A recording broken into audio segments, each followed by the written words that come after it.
చెయ్యిలైతే బాగా తెగిపోయి, ఈరోజు మా ఊర్లో వాళ్ళందరితో కలిసి భోంచేయడం అయితే నాకు చాలా అంటే చాలా హ్యాపీగా ఉంది. హలో మామ! అందరికీ నమస్తే. నేను మీ విలేజ్ బాయ్ కార్తీక్. ఈరోజు మ్యాటర్ ఏంటంటే, మా వరి చేనయితే బాగా పండిపోవడం వల్ల కోసి ఆల్రెడీ ఆరేసాము. ఆరేసిన తర్వాత ఈ ఓవులుగా ఎత్తేసి ప్రెజెంట్ అయితే ఓవులు ఎత్తే ముందు పూజ చేస్తాం దేవుడికి. ఎందుకంటే కోత కోసే టైంలో మనం పూజ చేయం కాబట్టి ఓవులు ఎత్తే టైంలో అయినా పూజ చేసుకోవచ్చు. నేను మా అన్నయ్య కలిసి అయితే ఒక బాయిలర్ కోడినైతే కోసామనమాట.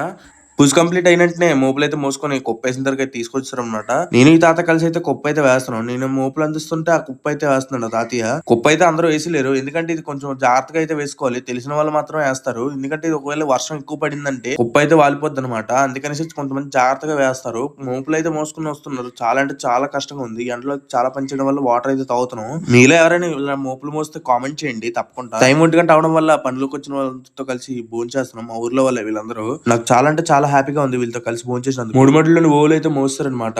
దీని తర్వాత మా అన్నయ్య అయితే బోర్ ఆన్ చేసి ఖాళీగా ఉన్న మడుల దగ్గర వాటర్ అయితే వదిలాడు. ఈ మడి అయితే చాలా పెద్దది. ఎప్పుడు అవుద్దా అని ఆలోచిస్తుంటే ఇప్పటికి అయిందనమాట. నాకు కనిపిస్తున్న 3 ఓవులు కూడా మోస్తాము. టైం 3 అయిందనమాట. మెయిన్ గా టీ అయితే ఉండాలి అందరికి 3 గంటలకి. టీ తాగుతూ అలా విశ్రాంతి తీసుకున్నాం ఒక 5 నిమిషాలు. తీసుకున్న తర్వాత మళ్ళీ కంటిన్యూ అయింది పని అయితే.